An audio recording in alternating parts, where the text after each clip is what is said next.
Assalamualaikum warahmatullahi wabarakatuh. Berjumpa lagi di Rumah Belajar Ilmu Komputer bersama saya Lia Farokah. Teman-teman, kita sudah banyak sekali belajar tentang data mining, data science.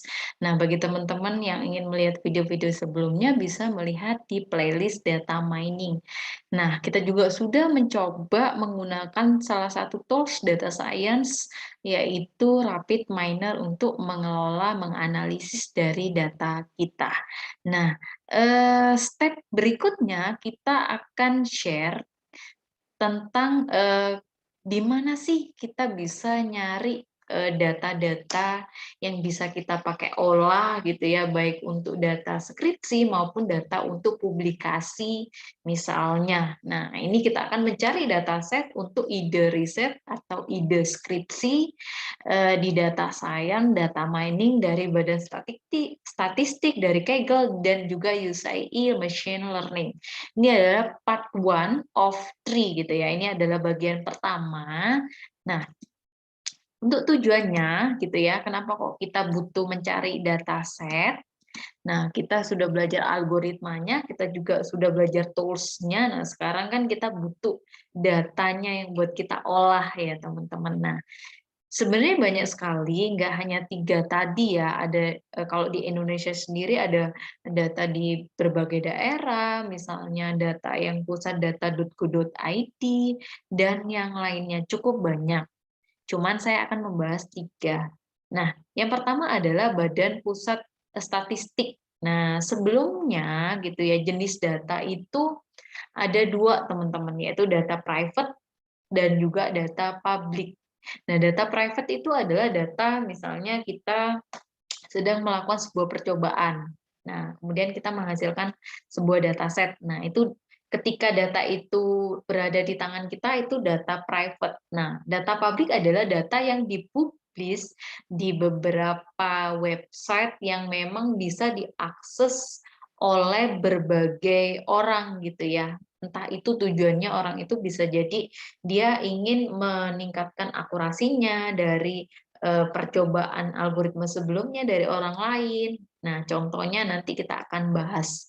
Nah, teman-teman ada satu tips juga ketika teman-teman ini saya dapatkan ketika saya ikut seminar ya. Teman-teman pengen tembus jurnal internasional di data science gitu ya. Nah, eh, data publik akan lebih diprioritaskan daripada data private. Karena apa? Karena memang pengujiannya itu bisa dibilang ini ya lebih lebih publik dan orang istilahnya bisa mencoba, kemudian kemarin hasilnya seperti apa, kemudian orang pakai lagi hasilnya, akurasinya seperti apa, orang lain pakai lagi hasilnya seperti apa, itu kalau data publik karena bisa diakses. Nah, kalau misalnya teman-teman punya data private, itu juga bisa dipublikkan teman-teman. Contohnya misalnya teman-teman nanti datanya diupload dulu di website-website yang menyediakan untuk public dataset seperti Kaggle misalnya gitu ya. Jadi itu jenis dari data private dan data publik. Nah, kita bahas dulu tentang data yang dari Badan Pusat Statistik. Nah, di BPS ini Anda bisa pakai BPS pusat atau daerah, teman-teman. Jadi masing-masing daerah juga ada data statistiknya. Nah, seperti itu. Nanti kita coba langsung ke websitenya ya. Ini materinya dulu. Kemudian, Badan Pusat Statistik nanti kita akan bedah untuk websitenya nanti ada 3 pilihan pakai navigasi yang sebelah kiri, navigasi publikasi, dan BPS Apps. Nah, oke, nanti kita akan bahas. Kemudian, Badan Pusat Statistik, nah ini contohnya teman-teman. Jadi yang sebelah kiri, kita pakai yang navigasi sebelah kiri ya, ada sosial dan kependudukan, ekonomi dan perdagangan, pertanian dan pertambangan. Kemudian pakai yang menu yang atas, nah itu ada beranda tuh, tentang kami, berita, dan sampai di publikasi, bisa juga ambil data di situ. Bisa juga pakai apps itu yang bawah ini nggak ter-record ya, nanti kita langsung aja. Kemudian yang kedua adalah data dari Kaggle. Data dari Kaggle. Kaggle itu merupakan salah satu website rumah data scientist, teman-teman, di seluruh dunia. Nah, di situ juga memungkinkan bagi teman-teman mencari public data set. Bisa juga teman-teman mengikuti kompetisi tentang ilmu data di situ. Wah, lengkap sekali pokoknya teman-teman, dan masih banyak banget fitur-fitur yang ditawarkan oleh Kaggle teman-teman. Nah, nanti kita akan lihat juga langsung websitenya gitu ya. Jadi ini salah satu website rumahnya orang data scientist. Kemudian, nah ini ya, ini Kaggle. Nanti cari aja di Google Kaggle, nanti akan ketemu teman-teman. Oke, kemudian yang terakhir UCI Machine Learning. UCI Machine Learning adalah kumpulan database yang digunakan oleh komunitas machine learning untuk analisis empiris algoritma machine learning. Jadi ini juga termasuk public dataset yang bisa teman-teman jangkau, ambil datanya dan olah dengan berbagai algoritma gitu ya teman-teman. Dan nanti kita akan bedah juga untuk websitenya ya. Nah, untuk hari ini adalah websitenya UCI Machine Learning, teman-teman. Oke. Kemudian, nah, kita hari ini bahas dulu khusus yang BPS dulu ya. Minggu depan untuk selanjutnya videonya baru ke Kaggle, baru juga ke UCI. Oke, saya sudah membuka browser saya ya.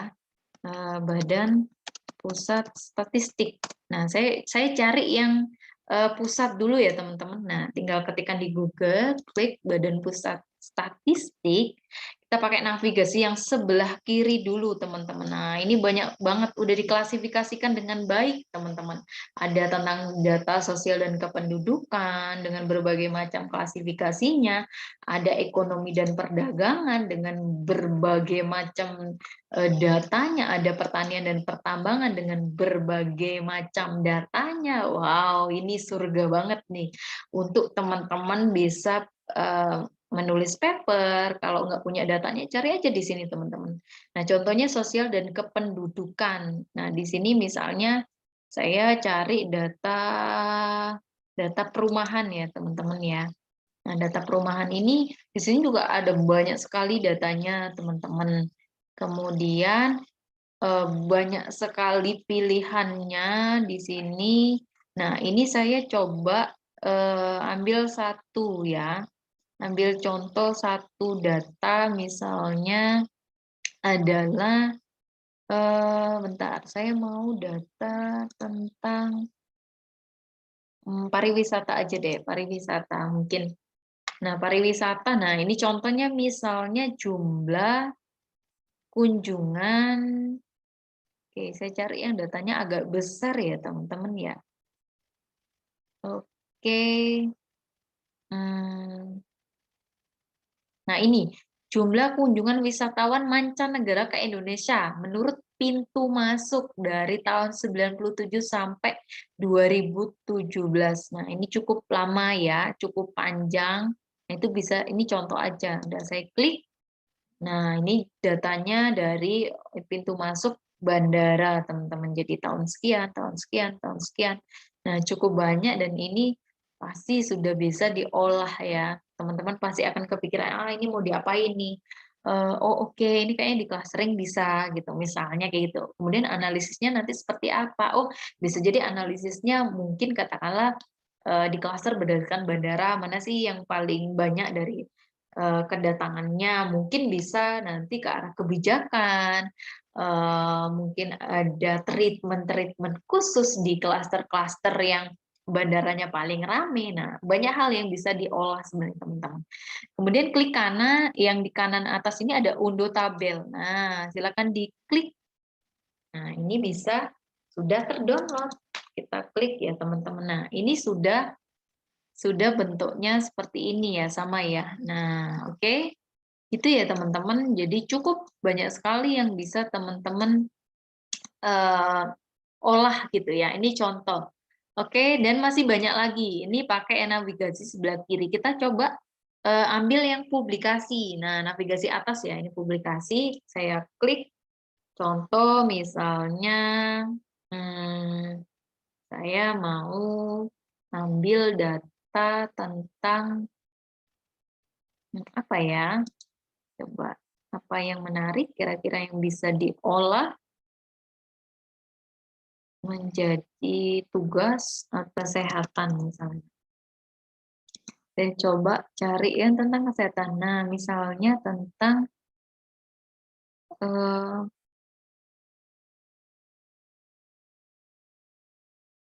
indikator kesejahteraan. Nah, ini saya masukkan email, unduh. Nah, ini udah terunduh ya teman-teman ya. Oke, udah bisa dilihat ya teman-teman ya. Jadi di sini indikator kesejahteraan rakyat. Nah, kita banyak banget datanya ini sebenarnya teman-teman. Dari tahun ke tahun, dari analisanya juga. Nah, enaknya ketika kita nyari yang dipublikasi, kita juga mendapatkan sebuah penjelasan. Nah, kadang-kadang ketika kita mengolah sebuah data, tapi kita ada membutuhkan informasi sebelumnya, minimal informasi intronya tentang apa sih dan lain-lain. Nah, itu bisa dibaca di publikasi. Ini cukup lengkap. Nah, ini kan sebuah data ya teman-teman. Nah, ini bisa diolah juga ini. Cukup banyak ya. Walaupun ini sudah diolah, teman-teman kan bisa bandingkan pakai berbagai algoritma teman-teman yang bisa teman-teman lakukan. Oke, seperti itu ya. Oke, pakai yang BPS Apps, BPF Apps. Misalnya saya cari yang sensus ekonomi. Nah, sensus ekonomi data UMK. UMK itu usaha mikro kecil, UMB menengah besar. Nah, saya klik. Nah, ini banyak sekali datanya ya teman-teman ya. Contoh UMK dan eh, besar dan kecil menurut wilayah dan lapangan usaha. Nah, ini juga data yang luar biasa yang teman-teman. Ini juga berdasarkan wilayah. Nah, cukup banyak teman-teman yang bisa dikelola dari Badan Pusat Statistik. Nah, ini nggak hanya ini nih, ini baru pusat, mau daerah misalnya BPS Malang misalnya ya. Nah, ini juga misalnya mau khusus tentang daerah tertentu. Nah, ini juga bisa, teman-teman. Oke, ini yang khusus yang Malang Kota ya. Nah, Kecamatan Belimbing dalam angka 2021. Nah, oke, ini banyak Nah, ini statistik hortikultura Kota Malang khusus. Nah, banyak ya, teman-teman ya. Ini perilaku masyarakat Kota Malang yang mau mengolah pada masa pandemi gitu ya. Coba gitu ya. Banyak sekali data teman-teman. Jadi kadang-kadang banyak orang yang, aduh, saya pakai data yang mana ya? Data public data set itu cukup banyak kok teman-teman yang bisa teman-teman gunakan. Tinggal nanti dicari aja di analisis ini cocok nggak mau diolah jadi apa misalnya. Oh kalau ini tidak ada data mentahnya ya. Oke, ini hanya sebuah laporan. Nah teman-teman bisa pakai yang lain misalnya. Itu ya teman-teman ya. Bisa cari yang lain. Contoh misalnya data tentang kesehatan. Oke, ini khusus Kota Malang, jumlah yang donor darah. Oke, nah ini data teman-teman. Nah, ini bisa udah pikiran kemana-mana ya. Oh, bisa diolah kira-kira sebenarnya minat dari bulan ke bulan, katakanlah dari tahun ke tahun, katakanlah orang yang donor darah menurut umurnya itu seperti apa klasternya dan lain-lain. Nah, bisa banyak sekali yang bisa diolah. Itu ya teman-teman. Jadi jangan bingung cari datanya, algoritmanya sudah saya ajarkan sudah kita belajar sama-sama ada di YouTube saya, kemudian pakai tools-nya juga kita sudah belajar cari datanya. Nah, ini adalah data di Badan Pusat Statistik yang cukup kaya akan data yang bisa teman-teman olah. Seperti itu. Nah, itu yang bisa saya sampaikan hari ini. Untuk video selanjutnya kita akan bahas pencarian dataset di Kaggle. Oke, terima kasih teman-teman. Semoga membawa manfaat.